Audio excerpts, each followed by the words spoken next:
Alors, on pourra aller jusqu'à l'accès direct. L'accès direct, c'est une vraie préoccupation de la part de beaucoup de vos adhérents qui en ont beaucoup parlé sur les réseaux sociaux. Pour vous, c'est une nécessité, cet accès direct, sans prescription médicale. C'est-à-dire que, pour ceux qui nous écoutent, c'est-à-dire qu'on puisse prendre rendez-vous directement avec un kiné dans certaines pathologies, dans un certain cadre et avec les prérequis dont on a parlé. C'est une nécessité parce que on est dans une situation où il faut aussi libérer intelligemment du temps médical. Donc il ne s'agit pas de se substituer au médecin, il ne s'agit pas de prendre le travail du médecin, il s'agit intelligemment de faire peut-être parfois du triage d'ailleurs, il y a eu des protocoles en accès direct qui sont permis par la loi, et suite à cela, le kinésithérapeute fait son évaluation, fait son bilan, avec absolument, pour ne pas casser le lien kinésithérapeute-médecin, une transmission systématique du bilan. Et il peut orienter, en cas de besoin, vers le médecin ou vers l'hôpital.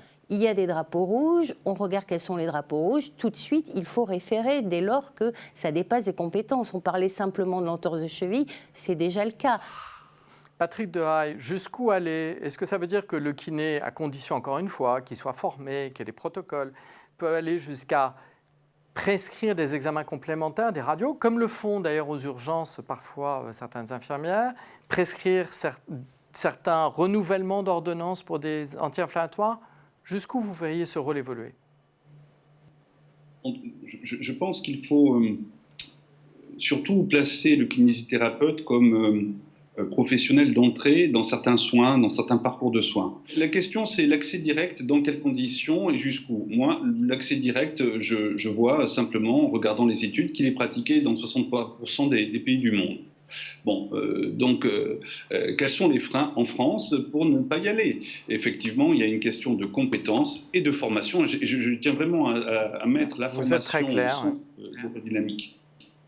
Et quelle est la réaction des médecins? Je ne sais pas trop, et justement avant cette crise de la Covid, on avait l'intention Nouvelle-Aquitaine de proposer une enquête auprès des médecins pour prendre leur opinion, des médecins généralistes, des médecins spécialistes, et sur des thématiques précises qui ont été reprises d'ailleurs dans des protocoles de coopération.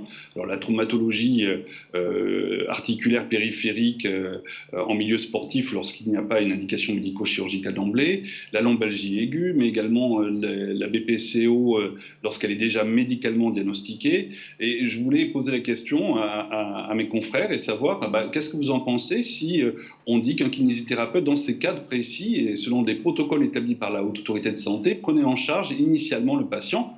Et comme l'a expliqué Pascal Mathieu, bien sûr, vous référez le patient au moindre doute et vous tiendrez au courant des choses, bien sûr. Mais je ne peux pas savoir. Je pense qu'il y a une évolution de la mentalité des médecins et je pense qu'on est à un moment où certainement beaucoup de médecins sont tout à fait d'accord pour qu'il y ait cette délégation en lien toujours, bien sûr, de proximité entre professionnels de santé, entre le médecin et le kinésithérapeute. Mais je pense qu'on peut peut-être réfléchir maintenant, plus qu'il y a 10 ans ou 15 ans, à cette évolution.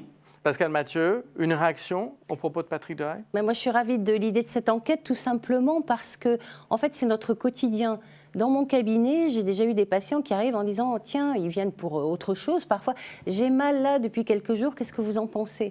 Et là, je regarde, j'évalue, et combien de fois j'ai appelé le médecin en disant, parce qu'on a l'habitude de travailler ensemble, on se connaît bien, « Dis-moi, qu'est-ce que tu en penses? J'ai monsieur X qui est là, il me semble que, ne penses-tu pas qu'il faudrait une radio? Est-ce que je te le renvoie ?» Et parfois, c'est « Non, non, vas-y, envoie-le chez le radiologue, téléphone, et puis on verra après. » Donc, vous voyez, ce triage et cet accès direct... Donc, sur le terrain, ce que vous êtes en train de dire, c'est que sur le terrain, ça existe déjà quand on se connaît.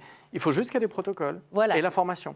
Ça existe. Les médecins, quand ils vous connaissent, sont ravis de travailler en confiance. Mais je suis d'accord, on ne peut pas faire ça comme ça sur un coin de table. Il faut la formation, il faut l'évaluation et l'adhésion des médecins, bien évidemment.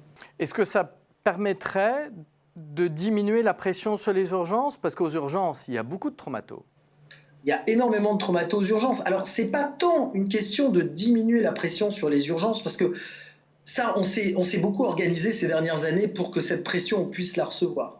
La question, c'est donner la meilleure chance au patient, d'être reçu rapidement, près de chez lui, puis d'avoir un suivi ensuite par la personne qui l'a reçu d'emblée, ce qui n'est jamais le cas aux urgences. On parlait de la perception des médecins généralistes vis-à-vis de la montée en puissance potentielle avec à certaines conditions des kinés. Qu'en pensent les médecins généralistes? Alors, une partie des médecins généralistes a peur de deux choses, a peur d'avoir trop de travail ou de ne pas avoir assez de travail. Et donc certains sont réticents à cause de ça, de se dire non, si on délègue des tâches aux kinés ou aux infirmières ou à d'autres professionnels de santé, on va moins travailler, ce qui est une erreur. Enfin, je veux dire que je connais aucun médecin généraliste qui s'ennuie, donc c'est une mauvaise crainte. Donc certains sont réticents à cause de ça, mais alors que quand on regarde bien la structuration actuelle des soins en France, on a de plus en plus de maisons de santé pluriprofessionnelles. Et dans ces maisons de santé pluriprofessionnelles, tout le monde travaille ensemble. Il faut partir du principe, je pense, de plus en plus maintenant qu'on n'est pas sur une espèce de pyramide avec le médecin tout en haut. On travaille tous ensemble autour du patient et on a chacun nos prérequis, hein, chacun nos habitudes de travail et puis chacun nos compétences. Quand moi je conseille à un patient de faire des séances de kiné et que je lui fais une ordonnance, je serais incapable de dire au kiné il faut que tu fasses tel mouvement ou telle rééducation. C'est pas mon boulot, donc chacun son boulot.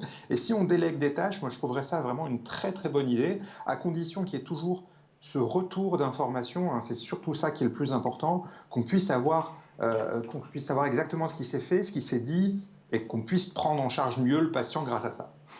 Est-ce que ça ne veut pas dire, Pascal Mathieu, quand même aussi un changement de paradigme chez les kinés, d'avoir nécessairement un dossier de kiné, de partager l'information et bien sûr de renseigner le DMP, le dossier médical partagé? Vous mettez absolument le doigt là où je veux en venir et je n'arrête pas de militer au sens militantisme d'ailleurs du terme, hein, parce que la clé de l'indépendance du kinésithérapeute, l'indépendance intellectuelle aussi, c'est son bilan.